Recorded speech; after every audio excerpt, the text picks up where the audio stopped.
Bonjour à tous et bienvenue dans cette nouvelle vidéo. Alors on m'a posé la question, est-ce que les surdoués, les HP, les hauts potentiels, les zèbres autrement dit, ont plus tendance à avoir des troubles alimentaires? Quand on regarde l'histoire de chacun, on peut constater qu'il y a pas mal de troubles alimentaires qui peuvent se présenter pour plusieurs cas de figure en réalité. Au tout début, donc à l'adolescence, dans l'enfance, etc., on a parfois un enfant qui va refuser de manger simplement parce que il prend pas plaisir à ça.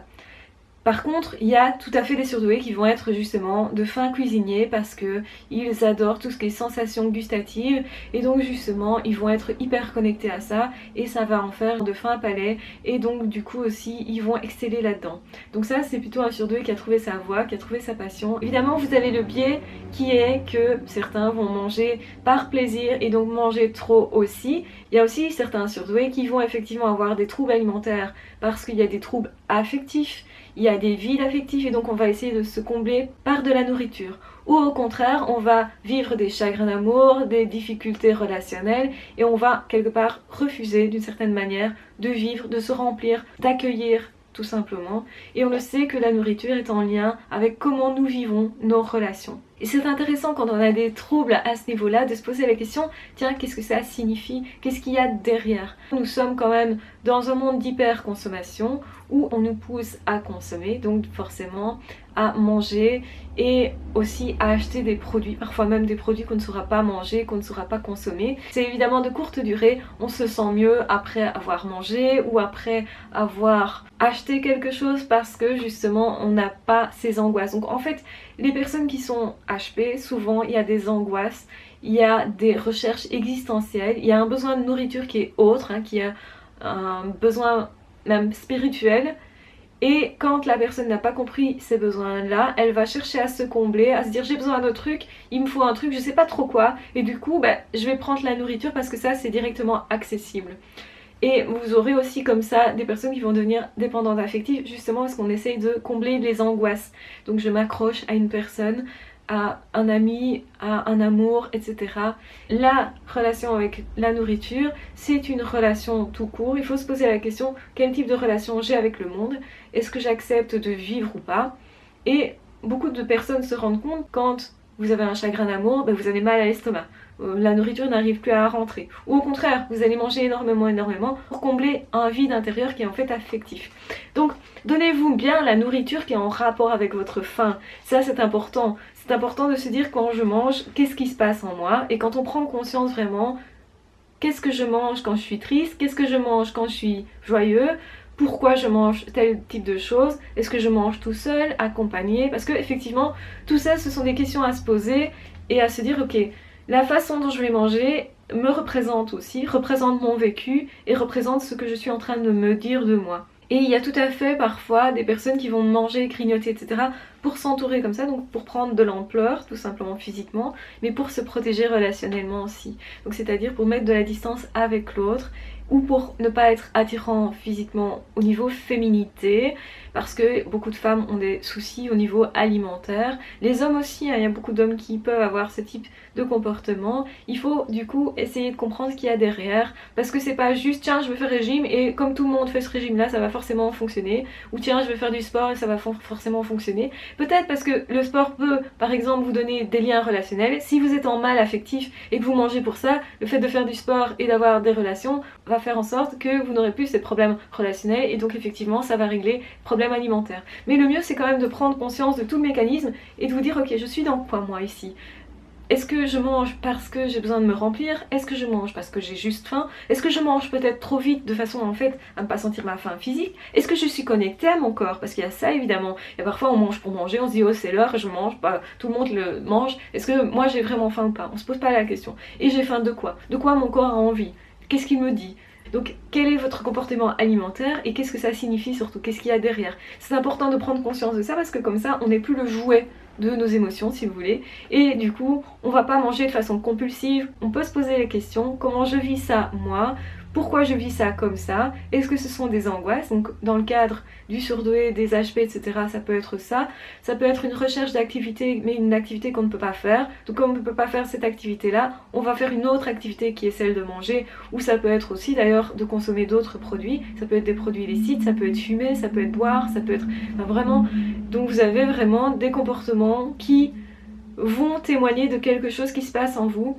Et donc le but de cette vidéo c'est aussi vous dire connectez-vous à qui vous êtes, à ce qui se passe en vous, parce que quand vous allez vous entendre réellement, quand je dis vous entendre, ça peut être quelqu'un qui est HP et qui passe son temps à se dire non je vais pas aller dans ma passion parce que c'est trop douloureux, parce que ça va pas être accepté par ma famille, ou je vais pas faire tel type d'études parce que mes parents veulent ça pour moi et que ça ne sera pas accepté si je suis vraiment ma voie. Et donc du coup je vais me réfugier dans la nourriture, je vais me réfugier dans autre chose, comme je me sabote si vous voulez au niveau de mes études, peut-être, ou professionnellement peut-être, et bien je vais me saboter aussi au niveau de mon corps, je vais me manquer de respect dans d'autres domaines, et la nourriture ça peut être un moyen pour faire ça. Donc posez-vous la question, comment je me traite, comment je me maltraite peut-être, comment aussi j'évite d'être en relation. Par exemple, si je sens que je vais être séduisante pour quelqu'un et que cette relation va m'angoisser parce que j'ai vécu peut-être des choses difficiles dans le passé, eh bien je vais faire en sorte que cette personne ne me trouve plus attirante, et ça peut être par la nourriture. Donc attention, comment mangez-vous, c'est important, et que mangez-vous, c'est important aussi.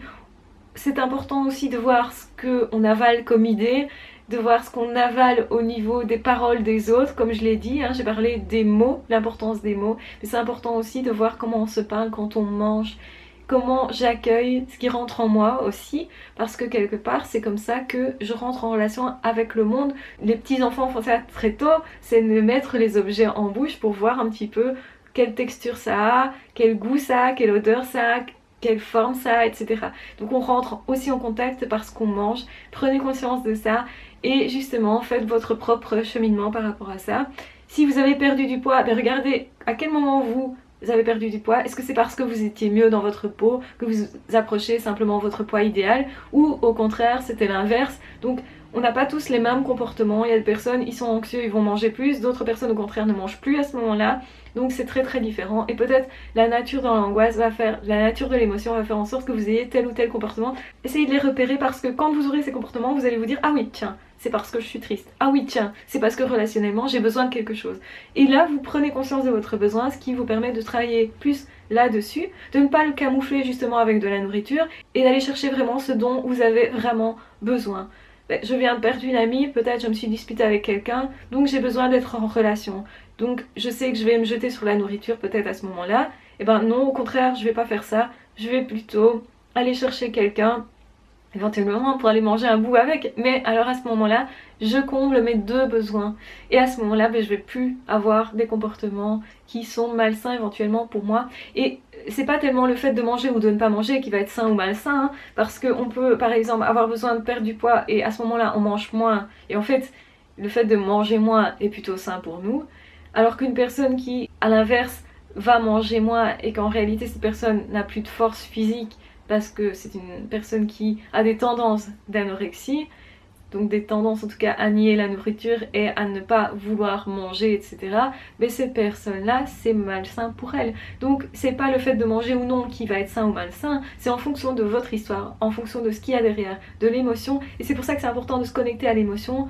Pourquoi je fais ça et pourquoi je le fais? Est-ce que quand je mange quelque chose, ça va me rappeler quelque chose? Est-ce que si je mange par exemple un chewing-gum, je dis pas que c'est bon, enfin voilà, mais peut-être ça vous rappelle quelqu'un en particulier. Ce goût-là, cette odeur-là vous rappelle quelqu'un en particulier. Peut-être que vous auriez envie d'être en relation avec ce quelqu'un-là, ou que vous avez besoin de vous reconnecter à une partie de votre passé et que vous allez le faire en mangeant un truc particulier. On a tous vécu ça, un jour on mange un truc et on se dit ah ça me rappelle mon enfance, ou ça me rappelle une période de ma vie, ou ça me rappelle un voyage là. Et parfois c'est juste ça, on est parti en voyage quelque part, on était super bien en vacances, on revient à la maison, qu'est-ce qu'on mange? On mange exactement ce qu'on a découvert en vacances parce que ça nous rappelle un bon sentiment, et on va le faire particulièrement au moment où on a besoin éventuellement de nous souvenir de cette expérience magnifique, parce que peut-être on vit des choses un peu moins faciles, donc ça nous permet de nous déconnecter. Vous voyez l'importance de la nourriture et de ce qu'il y a derrière surtout. Comment vivez-vous ça? Posez-vous la question. Et oui, les HP ont souvent, en tout cas, des troubles alimentaires, parce qu'en fait, ce sont des personnes hyper émotives, et donc forcément, ce sont des personnes qui vivent intensément les choses, émotionnellement aussi, et donc il peut y avoir toute une série de messages derrière la manière dont vous allez vous alimenter. Donc simplement, prenez conscience de ça, travaillez dessus, voyez ce qui est sain ou pas, en fonction de vous-même, non pas en fonction des autres, et par rapport à ça, bien, faites au mieux pour vous, tout simplement.